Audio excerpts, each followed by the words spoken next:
High সবাইকে নতুন আরও একটি ভিডিওতে অনেক অনেক ওয়েলকাম। আর এটা আমার তারকেশ্বর যাওয়ার ছোট্ট একটা মিনি ব্লগ। ব্যস্ততার কারণে এবং অতিরিক্ত ক্লান্তির জন্য সবটা ক্যাপচার করে উঠতে পারিনি।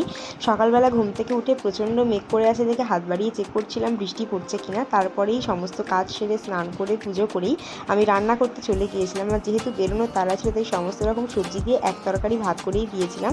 আর তারপরেই রেডি হতে চলে গিয়েছিলাম। নতুন জামা কাপড় এবং গামছা নিয়ে আমি পুরো রেডি। তারপরেই আমরা বেরিয়ে গিয়েছিলাম। আর বাবা বড় কাছারির ওখানে প্রচণ্ড জ্যাম ছিল, ভিড় ছিল। না হলে আমাদের খুব ইচ্ছা ছিল বাবা বড় কাছারির মাথায় জল ঢেলে যাওয়ার, কিন্তু ওই দিন যেহেতু শ্রাবণ মাসের দ্বিতীয় সোমবার ছিল তাই প্রচণ্ড ভিড় ছিল বলে আমরা আর কোনো রিস্ক নিইনি। আমরা সোজা তারকেশ্বরের উদ্দেশ্যেই বেরিয়ে গিয়েছিলাম। আর যতই আমরা এগোচ্ছিলাম তত আমার মনের মধ্যে এক ধরনের অতিরিক্ত এক্সাইটমেন্ট, ভয়, নার্ভাসনেস সমস্তটা কাজ করছিল। মানে এটা আমার যেহেতু প্রথমবার তারকেশ্বর যাওয়া, তাই আমি প্রচণ্ড নার্ভাস ছিলাম। আমার খালি মনে হয়েছিল যে ঠিকঠাকভাবে পৌঁছতে পারবো কিনা, কিন্তু বাবার কৃপায় সবটা সম্ভব হয়েছে। বাবা চেয়েছিলেন বলেই বোধহয় পৌঁছতে পেরেছিলাম খুব ভালোভাবে।